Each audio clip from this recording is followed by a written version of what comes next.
नमस्कार दोस्तों, आप सभी का बहुत बहुत स्वागत है आपके अपने YouTube चैनल टेक्निकल ज्ञान सागर में। दोस्तों हम आपके लिए हिंदी का फास्ट ट्रैक रिवीजन लेके आए हैं। दोस्तों नोट्स के माध्यम से आपका जो जब तक एग्जाम होगा, आप मेरी मान लीजिए 30 तारीख तक आपका एग्जाम नहीं होना है, तो 30 तारीख तक हिंदी साहित्य का इतिहास, हिंदी वर्ण, हिंदी व्याकरण और दोस्तों हिंदी साहित्य है उसको आपका कंप्लीट कराने की पूरी कोशिश करेंगे। तो दोस्तों उसी संदर्भ में आपके लिए दोस्तों हिंदी व्याकरण में से पहला टॉपिक लेके आए दोस्तों वर्णमाला। जी दोस्तों वर्णमाला करेंगे, वर्णमाला के बाद संधि करेंगे और दोस्तों ऐसे आगे बढ़ते बढ़ते आपका जो हिंदी व्याकरण का पूरा कोर्स है उसको नोट्स के माध्यम से फास्ट ट्रैक में खत्म कराएंगे। और दोस्तों ये बताएंगे क्वेश्चन किस प्रकार से बनेंगे। तो चलिए दोस्तों स्टार्ट करते हैं। और दोस्तों आज की वीडियो आपको कैसी लगती है उसको आप कमेंट में जरूर जवाब दें। अगर वीडियो में कुछ कमी आती है तो दोस्तों उसे आप बताएं कि ये कमी आ रही है वीडियो में। तो चलिए दोस्तों स्टार्ट करते हैं वीडियो को। तो दोस्तों वर्ण, सबसे पहले दोस्तों वर्ण क्या होते हैं। मानव मुख से निकलने वाली प्रत्येक सार्थक ध्वनि को वर्ण कहते हैं। जी दोस्तों क्वेश्चन में पूछा जा सकता है कि मानव मुख से निकलने वाली प्रत्येक सार्थक ध्वनि को क्या कहते हैं। जी दोस्तों तो उसमें आपको ऑप्शन में आंसर लगाना है कि वर्ण, मानव मुख से निकलने वाली प्रत्येक सार्थक ध्वनि को वर्ण कहते हैं। ध्वनि को अभिव्यक्ति की न्यूनतम इकाई माना गया है, जबकि वर्ण को भाषा की न्यूनतम इकाई माना गया है। जी हाँ दोस्तों इसमें किस प्रकार से क्वेश्चन बन सकता है कि ध्वनि को किसकी न्यूनतम इकाई माना गया है, तो अभिव्यक्ति की। या फिर दोस्तों ये क्वेश्चन पूछ सकता है कि अभिव्यक्ति की न्यूनतम इकाई किसे माना गया है, तो दोस्तों ध्वनि को। और दोस्तों जबकि आपके दूसरा क्वेश्चन ये बन सकता है इसमें कि जो आपका भाषा की न्यूनतम इकाई क्या है दोस्तों, तो उसमें आपको लगाना है वर्ण। और दोस्तों चलिए दोस्तों आगे देखते हैं। तो भाषा की न्यूनतम इकाई हो गया आपका वर्ण, ये आपका क्वेश्चन में पूछा जा सकता है। आगे देखते हैं हिंदी वर्णमाला, वर्णों की मूल संख्या 33 व कुल संख्या 52 होती है। जी दोस्तों ये पूछा जाता है कि मूल संख्या कितनी है, तो आपको लिखना है 33 और कुल संख्या दोस्तों आपको कितनी है 52। तो दोस्तों हिंदी वर्णों का वर्गीकरण। जी हाँ हिंदी वर्णमाला वर्णों का वर्गीकरण। तो दोस्तों हिंदी वर्णमाला वर्णों का तीन भागों में वर्गीकरण किया गया है। वर्णमाला में 3 भागों में वर्गीकरण किया गया है वर्णों का। तो दोस्तों कितने कौन कौन से भाग हैं तीनों। तो दोस्तों पहला था उच्चारण स्थान के आधार पर वर्ण, वायु संवेग के आधार पर वर्ण और तारत्व के आधार पर वर्ण। यहाँ से क्वेश्चन ये पूछा जाता है कि हिंदी वर्णमाला वर्णों को कितने भागों में विभाजित किया गया, 3। और दोस्तों क्वेश्चन में यही पूछ सकता है कि 4 ऑप्शन दे दे, उनमें से दोस्तों आपके लिए चारों में से ये 3 तो आपको दे ही दे और एक कोई अलग दे दे। तो पूछे कि इनमें से कौन से में नहीं वर्गीकरण किया गया, तो दोस्तों वो जो अलग होगा आपको वो वाला आपको टिक करना है। तो दोस्तों ये हो गया आपको तीनों कौन कौन से भाग हैं, उच्चारण स्थान के आधार पर, वायु संवेग के आधार पर और तारत्व के आधार पर। तो चलिए दोस्तों आगे देखते हैं। तो उच्चारण स्थान के आधार पर वर्ण। जी हाँ तो आज की वीडियो में जो हम करेंगे वो उच्चारण स्थान के आधार पर वर्ण को पढ़ेंगे और अगली वीडियो में दोस्तों जो हम पढ़ेंगे वो वायु संवेग के आधार पर पढ़ेंगे और तीसरी वीडियो में दोस्तों तारत्व के आधार पर वर्ण को पढ़ेंगे। तो चलिए दोस्तों स्टार्ट करते हैं। आगे देखते हैं। उच्चारण स्थान के आधार पर वर्णों को 2 भागों में बांटा गया। जी हाँ तो उच्चारण स्थान के आधार पर भी वर्णों को 2 भागों में बांटा गया।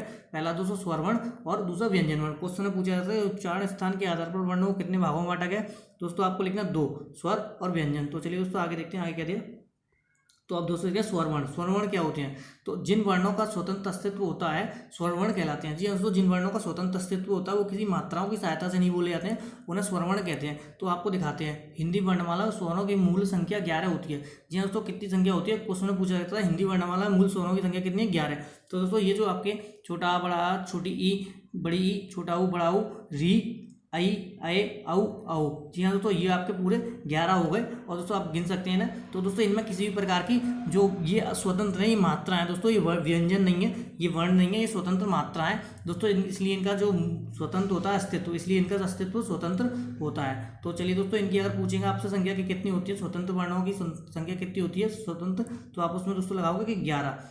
चलिए दोस्तों आगे देखते हैं। तो दोस्तों स्वर वर्ण के भी भेद होते हैं। आगे देखते हैं स्वर वर्ण के भेद। जी हाँ तो वहाँ पे हमने देखे थे जो आपके उनके 2 भेद हो गए, ये वाले जो थे आपके उच्चारण स्थान के आधार पर 2 भेद हो गए, स्वर व्यंजन वर्ण। अब दोस्तों अब स्वर वर्ण के भी कितने भेद होते हैं, स्वर वर्ण के भी दोस्तों 3 भेद होते हैं।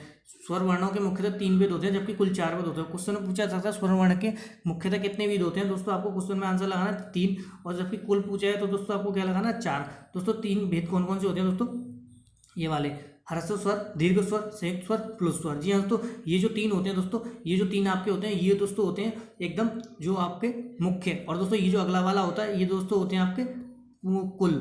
ये तो 3 हो गए आपके मुख्य, ये 3 मुख्य हो गए दोस्तों और इसको और जोड़ लिया तो ये हो गए कुल। ठीक है दोस्तों कुल तो 4 और मुख्य 3। तो चलिए दोस्तों आगे देखते हैं। प्राचीन विद्वानों ने स्वर वर्णों का वर्णन करते समय दीर्घ स्वर वर्ण को संयुक्त स्वर वर्णों में जोड़ दिया था और स्वर वर्णों की भेद संख्या 3 मानी थी। जी हाँ दोस्तों तो जो प्राचीन विद्वान थे उन्होंने क्या किया था दोस्तों, उन्होंने क्या किया था दोस्तों, स्वर वर्ण में संयुक्त स्वर वर्ण को जोड़ दिया था। जी हाँ दोस्तों संयुक्त स्वर वर्ण को जोड़ दिया था। दोबारा देखते हैं दोस्तों क्या दिया इसमें। प्राचीन विद्वानों ने स्वर वर्णों का वर्णन करते समय दीर्घ स्वर वर्ण को संयुक्त स्वर वर्ण में जोड़ दिया था। दीर्घ स्वर वर्ण को संयुक्त स्वर वर्ण में जोड़ दिया था। जी हाँ दोस्तों, इन दोनों को प्राचीन विद्वानों ने जोड़ दिया था एक ही में, इन दोनों को प्लस कर दिया था। तो इस हिसाब से दोस्तों ये तो हो गए आपके। अब जब इन्हें देखा जाए तो ये 3 हो गए दोस्तों। अगर इन दोनों को जोड़ दिया जाए तो ये 3 हो गए दोस्तों, 1 2 3। और अगर आप कुल देखा जाए ऐसे तो ये हो गए आपके 4, 1 2 3 4। जी हाँ दोस्तों, आगे देखते हैं ह्रस्व स्वर। अब दोस्तों ह्रस्व स्वर के ऊपर चलते हैं, जो 4 बताए थे आपको। तो जिन वर्णों का उच्चारण अत्यंत कम समय में होता है, जी हाँ दोस्तों, जिन वर्णों का उच्चारण अत्यंत कम समय में होता है उनको ह्रस्व स्वर कहते हैं। तो आगे देखते हैं, जिनका स्वतंत्र अस्तित्व होता है तथा जिन वर्णों की मात्रा संख्या 1 होती है ह्रस्व स्वर वर्ण कहलाते हैं। इनकी संख्या 4 होती है। जी हाँ दोस्तों, ह्रस्व स्वर जिनकी मात्रा संख्या 1 को पूछा जा सकता है क्वेश्चन में, ह्रस्व स्वर वर्णों की मात्रा कितनी होती है, तो दोस्तों 1 होती है। और जिनका उच्चारण समय काफ़ी कम होता है, और ये इनकी संख्या दोस्तों कितनी होती है, 4। आ ई उ री।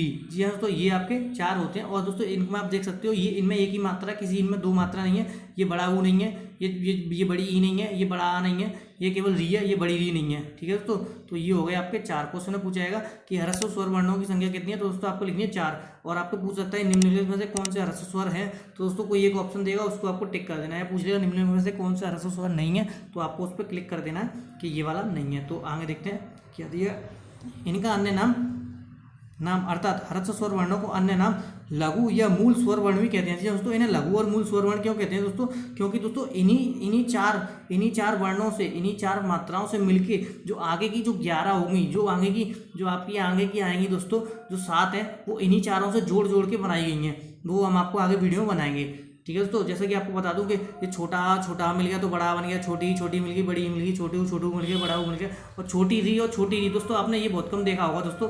छोटी री मिलके दोस्तों, आप पूछना किससे कि छोटी री और छोटी री मिलके क्या बनाएगी, तो छोटी री और छोटी री मिलके दोस्तों आपकी क्या बनाएगी दोस्तों, ये बड़ी री बनाएगी दोस्तों। ये कुछ इस प्रकार की होती है, आपको यहाँ पे दिखाता हूँ दोस्तों।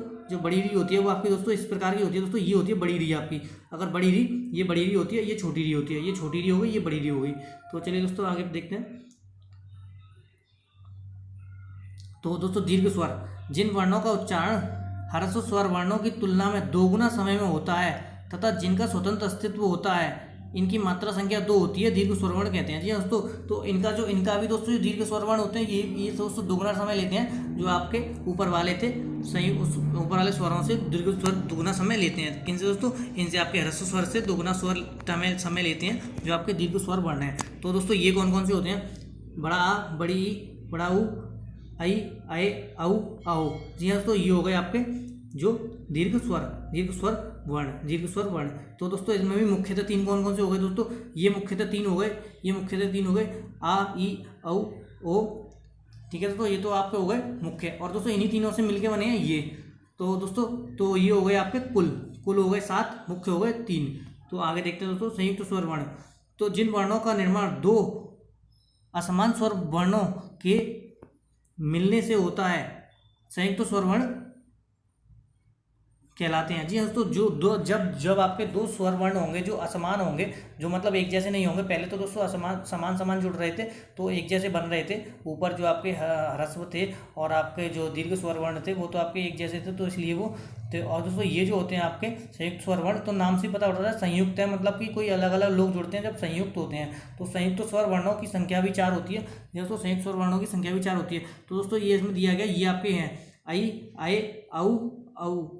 ठीक है दोस्तों, तो इसमें देखो जी कैसे बना, तो छोटा आ और ई, छोटा आ और ए, और दोस्तों आ और ऊ मिलके बना दोस्तों, ये ऊ और ऊ है। और दोस्तों ये केवल ऊ है, ये स्वतंत्र है, ठीक है दोस्तों। तो ये इसको बोलेंगे दोस्तों आई, आए, ऊ, औ। ठीक है दोस्तों, ये हो गए 4 आपके संयुक्त स्वर वर्ण। तो दोस्तों आगे देखते हैं प्लस स्वर वर्ण। तो जिन वर्णों का उच्चारण ह्रस्व स्वर वर्णों की तुलना में तिगुना समय होता है, इसलिए इनकी मात्रा 3 होती है, प्लस स्वर वर्ण कहलाते हैं। जी हाँ दोस्तों, जैसे कि आपने देखा होगा सुनो, अरे, राम। तो दोस्तों जैसे कि हाय, तो दोस्तों ये जो होते हैं दोस्तों आपके, ये होते हैं प्लस स्वर, क्योंकि इनमें दोस्तों तिगुना समय लगता है आपके ये संयुक्त स्वर की तुलना में तिगुना समय लगता है। और दोस्तों इनकी जो मात्रा होती है वो भी 3 होती हैं, बड़ी होती हैं, बड़ी मात्रा लगती है इनमें। तो देखो जैसे राम लिख रहा है आ, और दोस्तों ये सुनो, अरे, जैसे ही दोस्तों दिख रहा है आपको, तो इन्हें बोलने में आप बोलोगे तो इन्हें तिगुना समय लग गया। अब दोस्तों आते हैं व्यंजन वर्ण। दोस्तों ये जो व्यंजन वर्ण है दोस्तों, ये हम अगली वाली वीडियो में करेंगे, क्योंकि वीडियो काफ़ी बड़ा हो जाएगा। दोस्तों आज हमने आपके स्वर वर्ण करा दिए, और दोस्तों फिर हम इसके बाद कराएंगे अगली वीडियो, उसके हम लिंक डिस्क्रिप्शन में डालेंगे व्यंजन वर्ण की। दोस्तों व्यंजन वर्ण कंप्लीट होने के बाद दोस्तों फिर आपके धीरे धीरे आगे तक आएंगे, और आपके हिंदी का जो आपका कोर्स है वो कंप्लीट कराने की कोशिश करेंगे जल्द से जल्द चैनल के माध्यम से, फास्ट ट्रैक में, नोट्स के माध्यम से, रिवीजन। तो चलिए दोस्तों आज के वीडियो में इतना ही। आज की वीडियो आपको कैसी लगी कमेंट के माध्यम में जरूर बताएं। तब तक के लिए दोस्तों घर पर रहिए, सुरक्षित रहिए। जय हिंद, जय भारत।